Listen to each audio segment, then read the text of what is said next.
What's up there, Workforce? Chris here with Work To Game, and it is time to talk about Google Stadia. First of all, let's talk about what is it, and then let's talk about what it means for gaming and gaming platforms moving forward. So first of all, Google Stadia is Google's injection into the gaming market. Now, we have seen and heard about Google wanting to be in this space before, just have never seen them successfully make it into the space. We have seen and heard the concept of streaming platforms mentioned before, and even think that Microsoft may be working on one that we don't really know that much about. But Google Stadia had its big announcement today and is going to be Google and their cloud-based, let's call it a console, but there's no hardware. You just play it like in a browser, like you're probably watching this video right now. It isn't based around hardware. It's just being consumed from whatever device you have access to YouTube from. So it's basically going to allow you to play at launch in 2019. We don't have a date. At launch, you're going to be able to play games easily in 1080p with 60 frames per second. They say they're expecting 4K to be available at launch, and that the platform should be capable of 8K at 120 frames per second.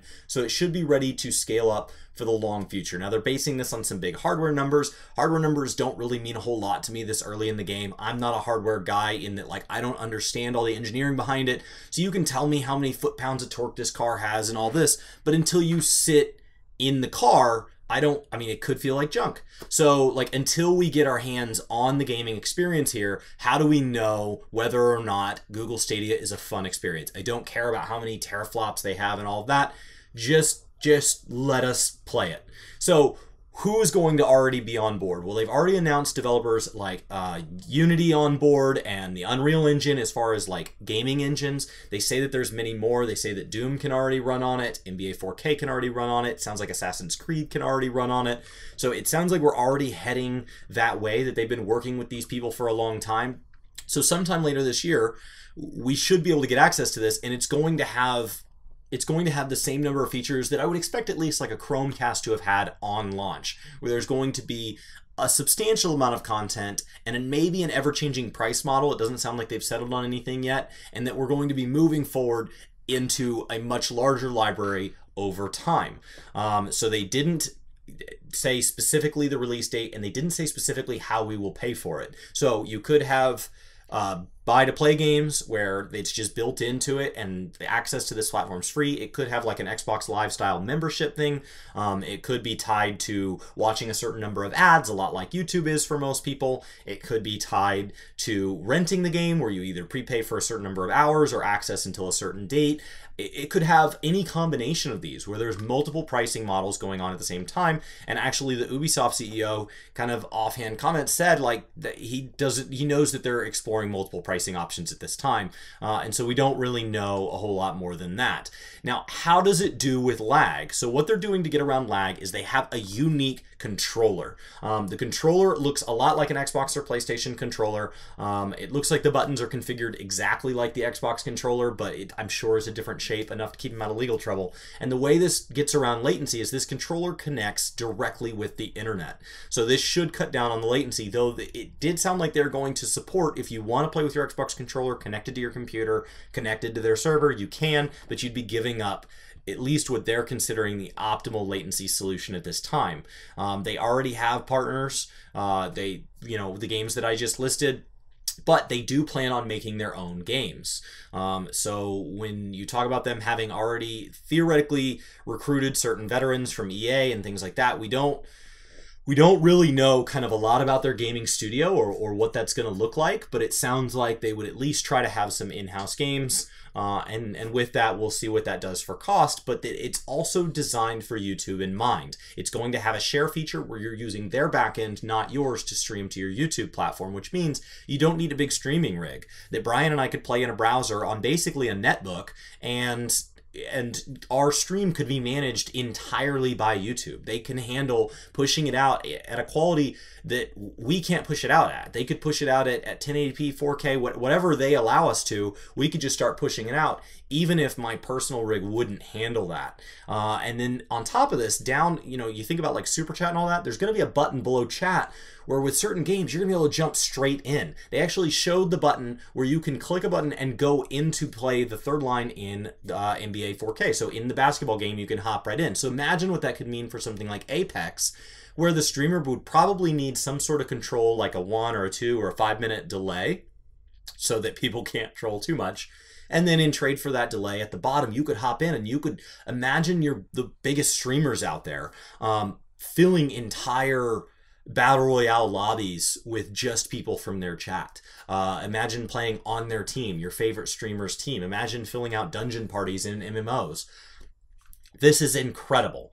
The idea that they could build this in a way that developers like Epic Games and you know, like Activision and all of that want to hop on board is a huge deal when you compare it to kind of a traditional console where, you know, only a mainstream console really makes sense for them because it doesn't offer all these different pricing models. It doesn't offer all this free publicity. It doesn't, I mean, this is a huge amount of buying power that Google has coming into the space as kind of a non-established. Think back to when Microsoft came in with the Xbox and it was just Sony and Nintendo at the time.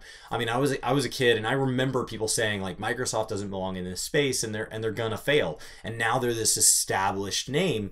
So this could be a big deal. Now, this could just be a holdover until Project xCloud or whatever Microsoft comes in and just sweeps them under the rug. But I think that this could absolutely change gaming. So let's talk a little bit about what it means for gaming as a whole. So gaming right now has heavily moved to be based around streaming services. So coming in on either Amazon or Google makes sense because both of them have access to streaming platforms that have very large audiences.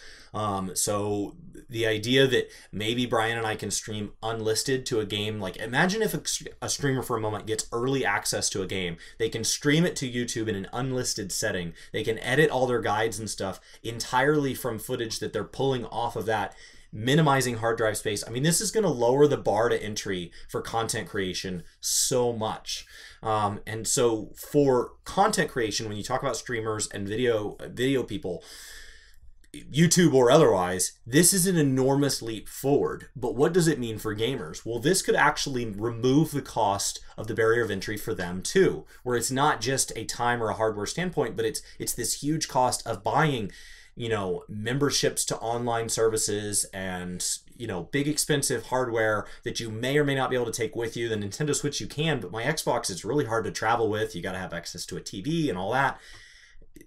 No, none of that. None of that. If you have, you know, 3 kids and they want to have 4 friends over, okay, all you need is 7 devices that are approved and you're all set. You don't need 7 Xboxes where you're talking about possibly thousands of dollars, depending on the game and whether or not it supports multiplayer on a single device. So from a barrier to entry for gaming, this could make this the big sweeping change that allows gaming to make it to places where price has been the issue. Now, that means that this could also open up the number of games that get made in a year. Access to things like this allow us to play games that maybe don't think that they can command the $60 budget. Because right now, you're talking to an audience that you know can afford it, but then expects a lot out of their Xbox. But if I'm just playing, I mean, think about the expectations of phone games, the expectations of browser games. You could suddenly have everything from, you know, God of War all the way down to Candy Crush on one platform. And so you have all the way from very, very casual players up to, you know, these hardcore experiences. You know, you can have somebody on one login playing Dark Souls and playing Farmville, and this can all take place. So this could bring gaming together in a way that no console ever has. PC doesn't do it. Phones don't do it because they don't cater enough to the gamers.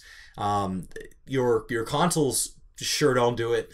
This can change our mentality on gaming. So I am really excited about this. There's a lot of information that we don't know. So what we don't know at this point is we don't know price, we don't know release date, we don't know what games are going to be on it, and then we don't know kind of what Google's plan is to support this. So what are they going to do to encourage YouTubers to make the jump, to encourage Twitch streamers to make the jump? What are they going to do to encourage game developers to make the jump? What are they going to do to encourage players to make the jump? And so the rollout around this could have a lot to do with its long-term success, but I think this is a very exciting time to be a gamer. I think that was Microsoft's direct response to this, was it's a great time to be a gamer. Sony and PlayStation, Nintendo, I hadn't yet seen a response on, but it makes sense that this is nothing but good for gamers. Even if you do not play on this service and you do not watch content generated on this service, it is still good for gaming that this exists. This is more competition, especially as rumors fly that some of the other platforms are starting to cost these companies money. It is great to see something as well backed as Google getting into the space, not to come in and just buy up studios and say they're going to run our way now, but to come in and say we want to invite different studios to come play for us, and we want to create a space that increases the size of our community as gamers, and hopefully a little bit of the acceptance, since they have that kind of mainstream acceptance of the word Google associated with this. I'm really excited. We'd love to know your thoughts down below. I think we have a lot of questions. I think we're going to get a lot more information. This is all coming out of GDC 2019, so I'm sure we'll get more as outlets come home for the day, various people who have, different correspondents at the conference that can hopefully tell us more, and as Google prepares to announce more details as we get closer to whatever 2019 date they're expecting us to get hands on Google Stadia. My name's Chris with Work to Game. I hope you guys have a fantastic day. Let me know in the comments below what you're thinking, and I'll talk to you next time. Thanks so much for watching this video. If you want to check out any other videos, you should click over here. And then we've got like some kind of vlog thing down here in the corner. And then we've got like subscribe. Like that's really, you should totally do it.